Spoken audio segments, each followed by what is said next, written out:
Hi, everyone. Thanks so much for joining this roundtable about the special reading to benefit NAATCO of Thornton Wilder's Our Town. I'm Peter Kim. I play Sam Craig in the reading, as well as being NAATCO's associate producer. Hello, I'm Mia Katigbak, and I play the lady in the auditorium. I am also the co-founder and actor manager of NACO. Hi, I'm Yumi. You also were the director. Oh, I forgot. I'm also the director. Take two, Mia. Hi, I'm Yumi Iwama, and I played Mrs. Webb. I'm Amy Hill. I played the stage manager and was very thrilled that Mia asked me to be a part of the production. Hi, I'm Midori Francis Iwama, and I play Emily in the reading. Okay, first question. I guess it's for Mia and Yumi. I think it's really interesting how this special reading came together. Maybe you two could tell us about that. Sure. I got contacted by our publicist, NACO's publicist, who said that the New York Times was doing this article on actors who had done Emily through the ages. And the Laura Collins Hughes, who was writing the article, remembered that NACO had done it in 1994, and she said that she was looking for Yumi. And so I had lost touch with Yumi. So I kind of reached out to Facebook, to Amy, and I just said, anybody, please tell Yumi to contact me. And so she did very quickly. Thank you, Yumi. And so so Yumi and Laura Collins Hughes got connected. And then Yumi, take it away. Yeah.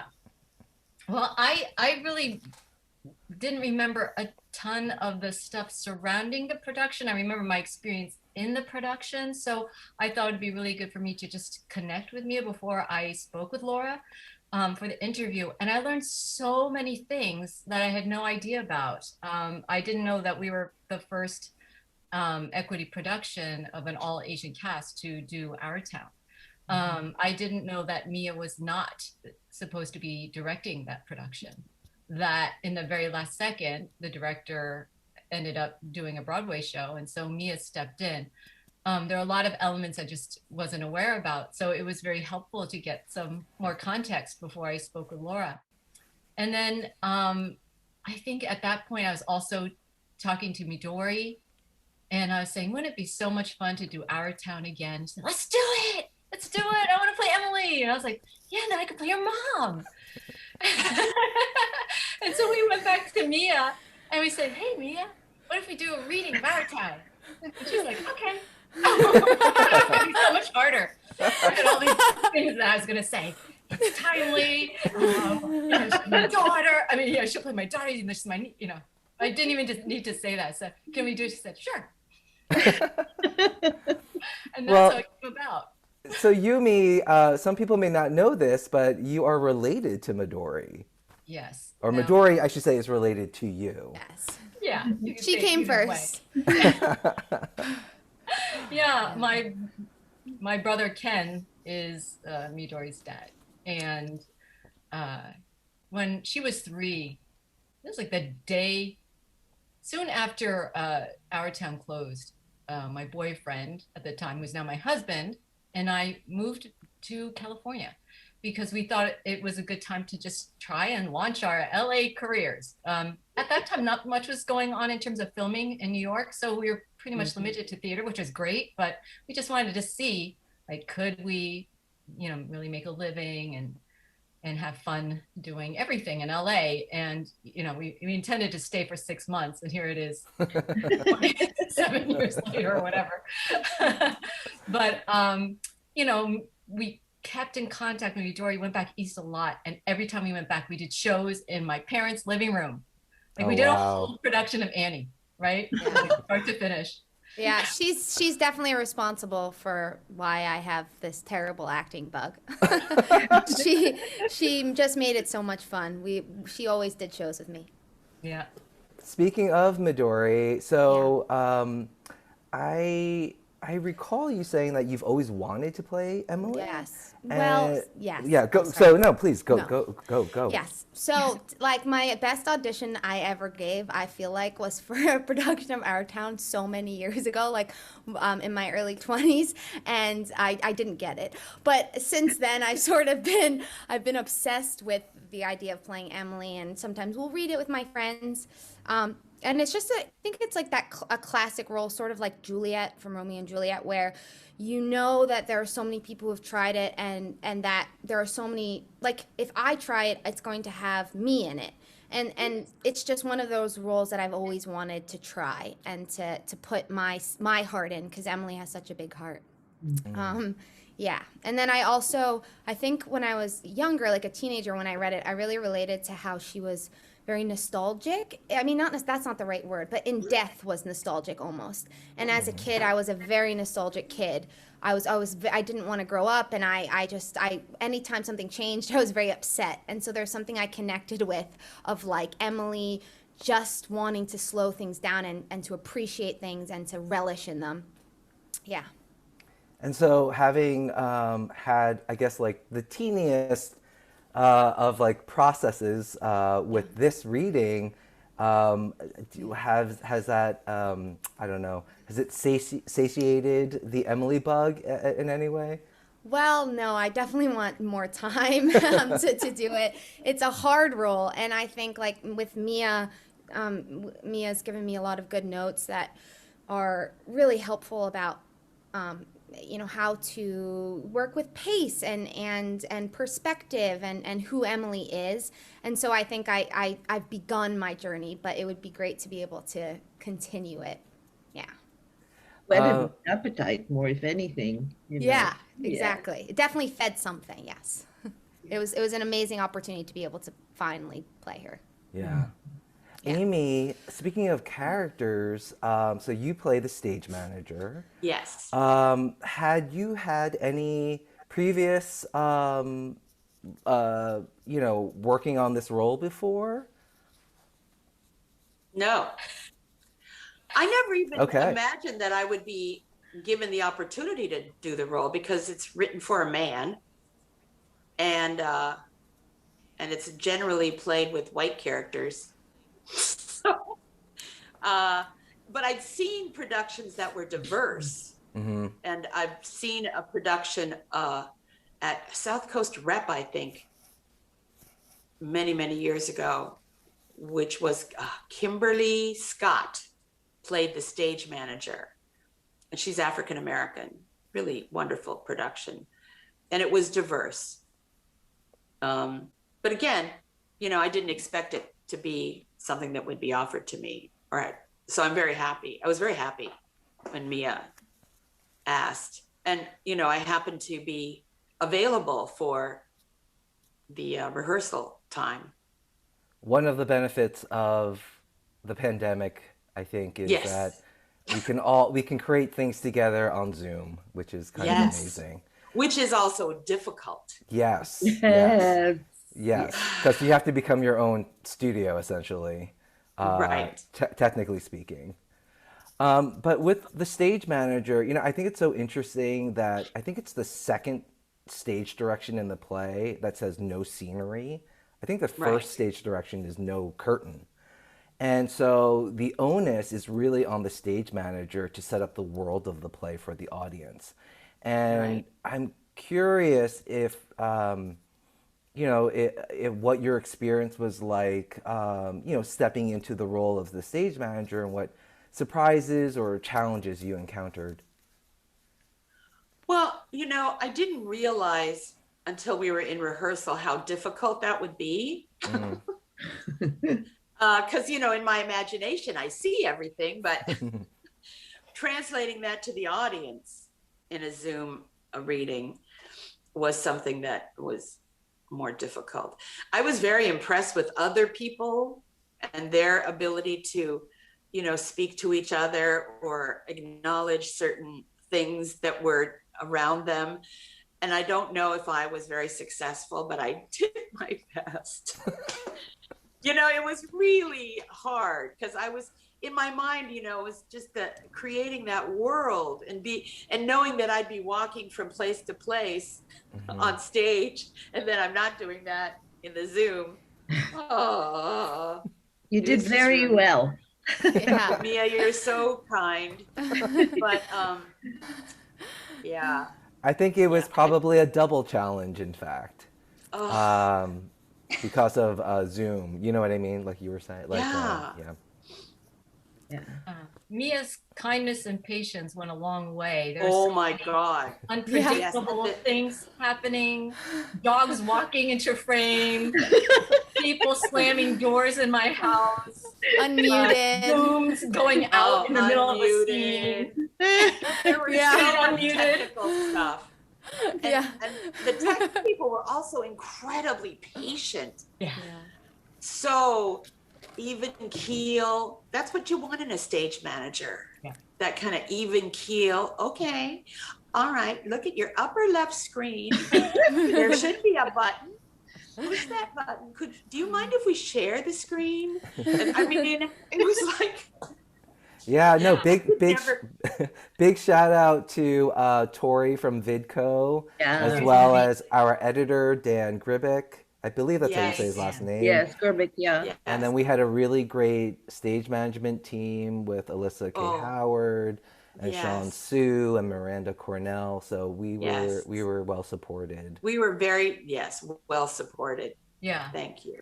Well, it was such a great company too, all around. I mean, I just, I kept telling people, I love my cast. I love my cast. It makes Aw. such a huge difference. It really does.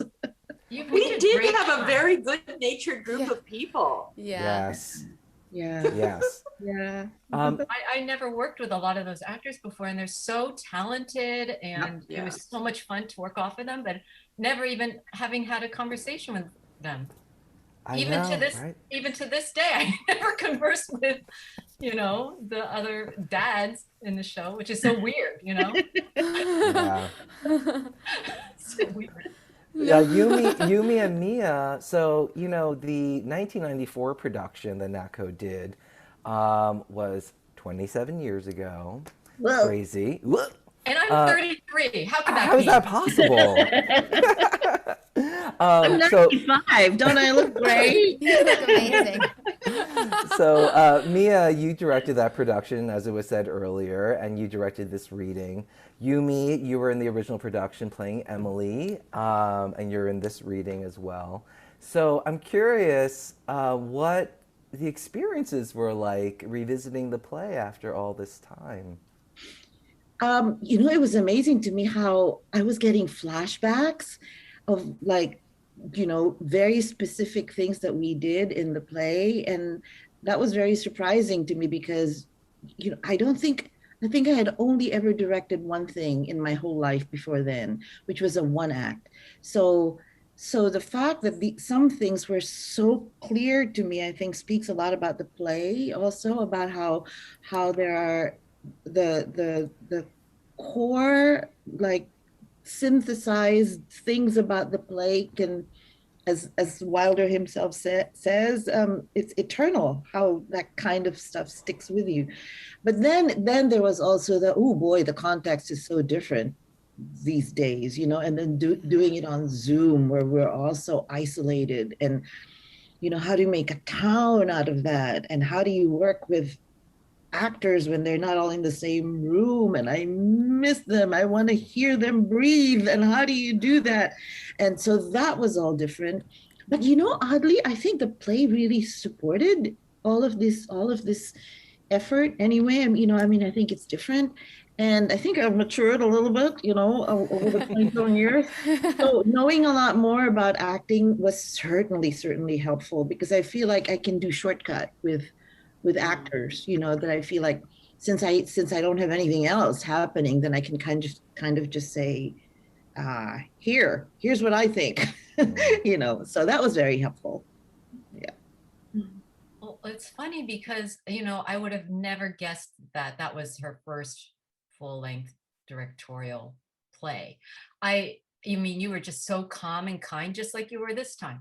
So it's just something about you, Mia, that you're just kind of comfortable in your own skin. And I really was very grateful for your guidance, because I never played a part like that before, such a hefty part.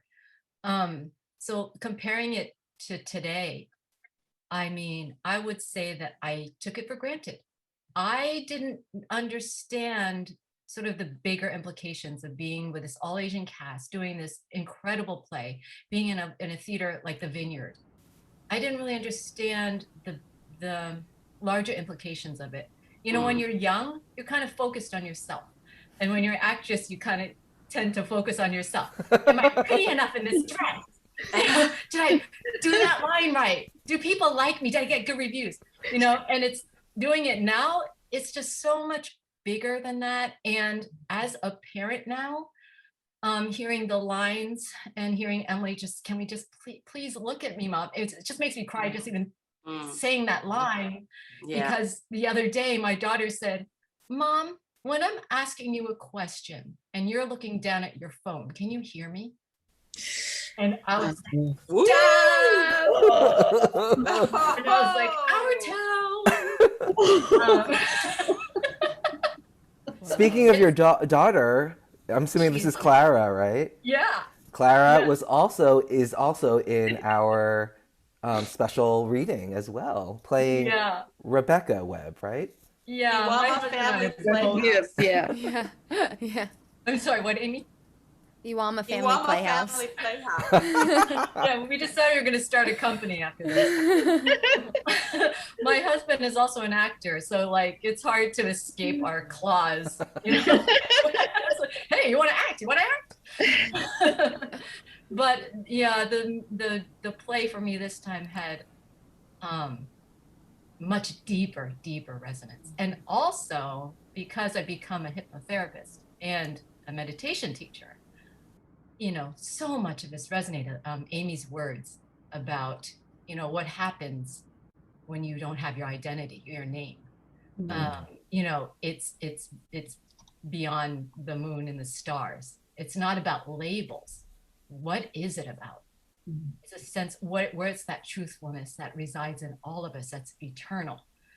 So all of these themes really just really resonated with me this time in a much deeper, more profound way. So I'm so lucky, very lucky to have revisited the script now. Speaking of themes, you know, this play, I feel like speaks to this moment in a very profound way. And I'm curious if each of you would share perhaps a moment from the play that really speaks to you in relationship to, you know, the past 14 months that we've endured together. Well, the cemetery scene, certainly, I don't know if off the top of my head but the whole introduction to what the stage manager says about, you know, again, what Yumi says, what remains. And and I always imagine that cemetery scene with you know, the gravestones as separate, but then kind of the whole of that, and the cemetery as the foundation of what's alive right now. Well, I mean, that's so morbid to, to equate it with what's happening with us now, but you know, you look at those squares on Zoom and you just feel, you know, I'd said it before about the isolation. I think kind of overall, that's what's hitting me. Oh, God, you guys should have seen me behind the camera. I was like, a lot of the times just very, very, very, very moved by what you all were doing. Yeah. And so the ability also to reach through that kind of isolation was very moving to me. Well, I wouldn't say I mean, there are specific moments, but what really speaks to me is that everyone in this town has a deep sense of belonging, right? Like Emily never questions that this isn't the right place for her. She doesn't go, oh, I'm going to go to New York City and become a writer. She's gonna get married and have children, and just like her mother and her mother before that, a real sense of I belong here. And as an Asian growing up in this country, as a minority, being one of 2 Asian families in the town of Rumson, New Jersey, and usually the only one in my classroom that was Asian, I never got that. I never had a sense of I belong here, because some of it was self-imposed and some of it was imposed on me. For me, being part of Grover's Corners is a beautiful gift that we all belong.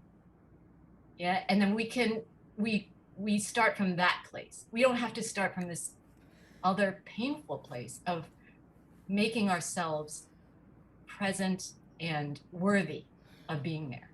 And to me, that's like a beautiful gift. And then when people watch it, they say, yes, they do belong there. And I think that is a message that needs to get out more. I have a lot of moments that stick out. Like a tiny one is when, this isn't like global, but when Emily says, I always expect a man to be perfect, and I think he should be.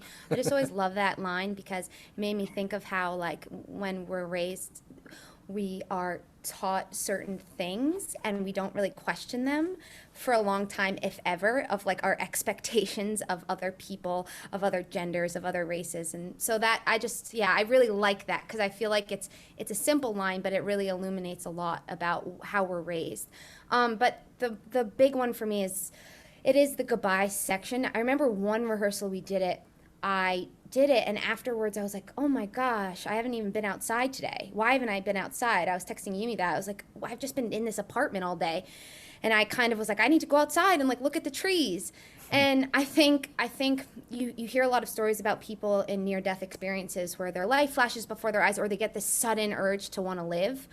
And I do think in these last however many months we are examining what it means to be alive in a new context, and just the ability to be present, especially in an age of cell phones and social media. Like, are we really experiencing life as we live it? Are we really experiencing the people around us and nature?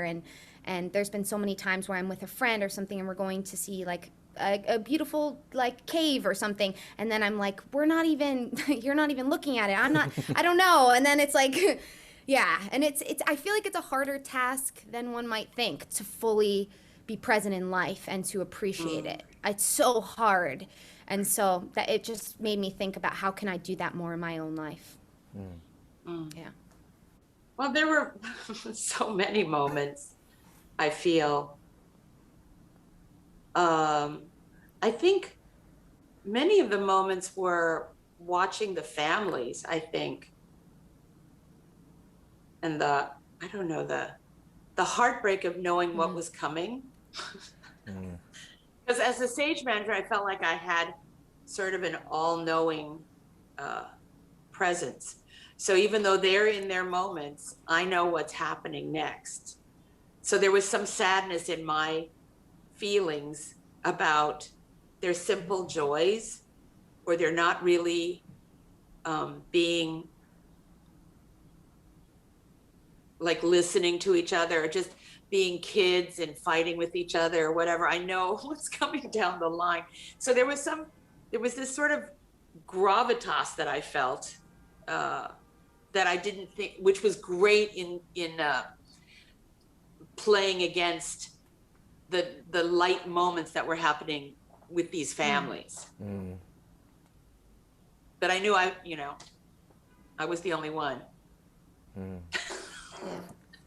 So there was a separation between the stage manager and the people that were acting.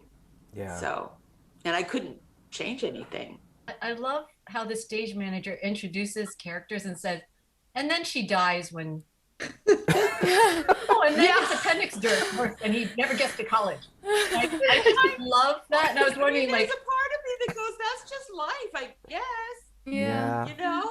I mean, I don't know if I want to know those things. As a stage manager, I guess I did. But, in real life, I think, I don't want to know my appendix is going to burst tomorrow. I'm going to die. I'd clean up. I don't know.